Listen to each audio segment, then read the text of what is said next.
சந்தோஷம் வராதா? பொடி பைத்தியக்காரி, இதுக்கு அவ்வளோ கஷ்டப்பட்டு இந்த குடும்பத்துல உன்னை கல்யாணம் பண்ணி கொடுத்துருக்கோம். சரி, அப்படி நீ நினைக்கிற மாதிரி டைவர்ஸ் வாங்கிட்டு வந்து நிக்கிறதெல்லாம் என்ன அவ்வளவு சாதாரண விஷயம் நினைச்சிட்டு இருக்கியா? அந்த வாழ்க்கை நரகத்துக்கு சமானம். அதுக்கு செத்துடலான்னு தோணும். ஒருவேளை சரி மனசு மாறி உன் புருஷன் கூட சேர்ந்து வாழணும்னு தோணுச்சுன்னு வச்சுக்கோ, திரும்ப இந்த வீட்டுக்குள்ள உன்னால வர முடியும்னு நினைச்சிட்டு இருக்கியா? வரவே முடியாது. கண்டிப்பா அந்த இந்திராணி உன்னை வீட்டுக்குள்ள சேர்க்கவே மாட்டா. ஏன்னா அவளுக்கு உன் மேல சுத்தமா நம்பிக்கையே போயிடும். அவ தன் தம்பியோட வாழ்க்கை உன்னால கெட்டு போயிடும்னு உன்னை ஒரேடியா ஒதுக்கி வச்சிருவா. ஞாபகம் வச்சுக்கோ. அப்போ இங்க நடக்கிறதெல்லாம் சகிச்சுக்கிட்டு கடைசி வரைக்கும் இந்த வீட்டுல நான் அடிமையா தான் இருக்கணுமா? அப்படியெல்லாம் என்னால இருக்க முடியாது. உன்ன ஜமுனா, நீர் உன்னை யாரு ரித்திகா அப்படி அடிமை மாதிரி இருக்க சொன்னது? நாங்க ஒண்ணும் அதுக்காக உன்னை இங்க கல்யாணம் பண்ணி கொடுக்கல. என்ன போட்டு குழப்புறீங்க? ஏதாவது ஒண்ணு சொல்லுங்க. இப்ப நான் இந்த வீட்டுல இருக்கணுமா வேண்டாமா? ரித்திகா, இன்னுமா நாங்க என்ன சொல்ல வரோம்னு உனக்கு புரியல? உனக்கு இந்த வீட்டுல அடிமையா இருக்கணும்னு எந்த அவசியமும் இல்ல. அதுக்கான நேரம் வர்ற வரைக்கும் நீ கொஞ்சம் பொறுமையா தான் இருக்கணும். அதான் நாங்க சொல்ல வரோம். பொறுமையா இருந்தா எந்த அளவுக்குமா பொறுமையா இருக்க சொல்ற? நீ நினைச்சாலும் நான் நினைச்சாலும் நடக்க வேண்டியது பொறுமையாதான் நடக்கும். ரித்திகா, அதுக்கு நீ முதல்ல இந்த வீட்டுல இருக்கிறவங்களோட மனசுல இடம் பிடிக்கணும். அதுக்கப்புறம் கொஞ்சம் கொஞ்சமா காய நகர்த்தி நீ என்ன நினைக்கிறியோ அதை நடத்தி காமிக்கணும். ஒரு கட்டத்துக்கு மேல நீ நினைக்கிறது மட்டும்தான் இந்த வீட்டுல நடக்கணும். இந்த வீட்டுல இத்தனை நாளா நீ அடிமையா இருக்கேன்னு சொன்னல, இங்க இருக்கிறவங்க எல்லாரையும் உனக்கு அடிமையா மாத்தி இந்த குடும்பத்தையே நீ ஆளணும். அதுக்கு முதல்ல இந்த மாதிரி கோவத்தை குறைச்சுக்கிட்டு எல்லார்கிட்டையும் பாசமா இருக்கிற மாதிரி நடிக்க கத்துக்க. என்ன ரித்திகா யோசிக்கிற? அந்த அயலிய பார்த்தல, எவ்வளவு சாதுரியமா நடிச்சு எல்லாரையும் ஏமாத்திக்கிட்டு இருக்கான்னு.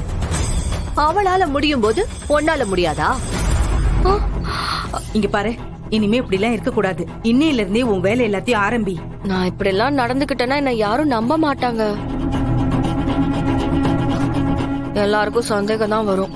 இதுக்கு ஒரே வழி நீ எல்லாருக்கும் சமைச்சு கொடுக்கறதுதான். நீ எல்லாரோட மனசுலயும் ஈஸியா இடம் பிடிக்கணும்னா இது ஒண்ணுதான் சரியான வழி. அப்ப இது கண்டிப்பா நடக்காது. என்ன ஏண்டி இப்படி அபசகுணமாவே பேசிட்டு இருக்க? ஓம்மா, எனக்கு தான் சமைக்க தெரியாதே. அப்புறம் எப்படி நல்லா சமைக்கிறது, மனசுல எல்லாம் இடம் பிடிக்கிறது? ஏண்டி இதெல்லாம் ஒரு விஷயமா? இப்பதான் நிறைய இந்த போன்ல எல்லாம் வீடியோ எல்லாம் வருதேடி, அதெல்லாம் பார்த்து கத்துக்க வேண்டும். அதுக்காக மட்டும் இல்ல அண்ணி. ஒரு பொண்ணுக்கு பிறந்த வீடும் புகுந்த வீடும் 2 கண்ணுன்னு சொல்லுவாங்க. நான் இது வரைக்கும் எப்படியோ இருந்துட்டேன்.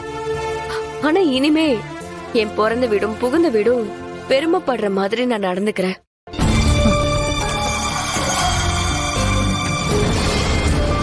இதுக்கப்புறம் நீங்க எல்லாரும் வேற ஒரு ரித்திகாவை பாப்பீங்க. ரொம்ப சந்தோஷம் ரித்திகா.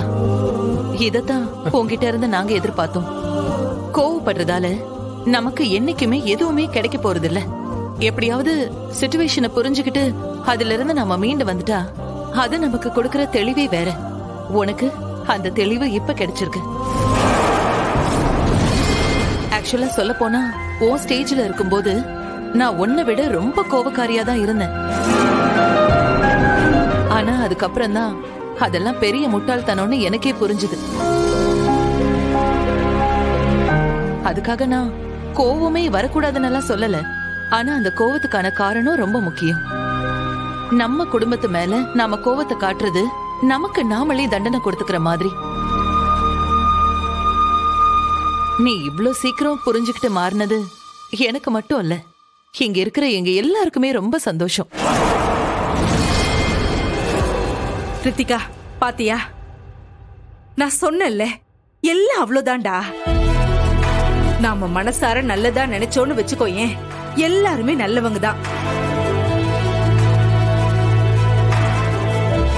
ரித்திகா, நீ எல்லார்கிட்டயும் அன்பா நடந்துக்கிட்டேன்னு வச்சுக்கோயேன், அவங்க எல்லாரும் உன்கிட்ட அன்பா நடந்துக்க போறாங்க. அவ்வளவுதானடா.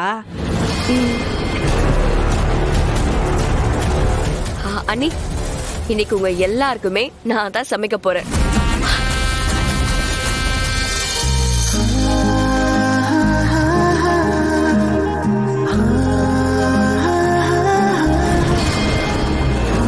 என்ன எல்லாரும் பாக்குறீங்க? ரித்திகா இன்னைக்கு எல்லாருக்கும் அவ கையாலேயே விதவிதமா சமைச்சு போட்டு அசத்த போறா.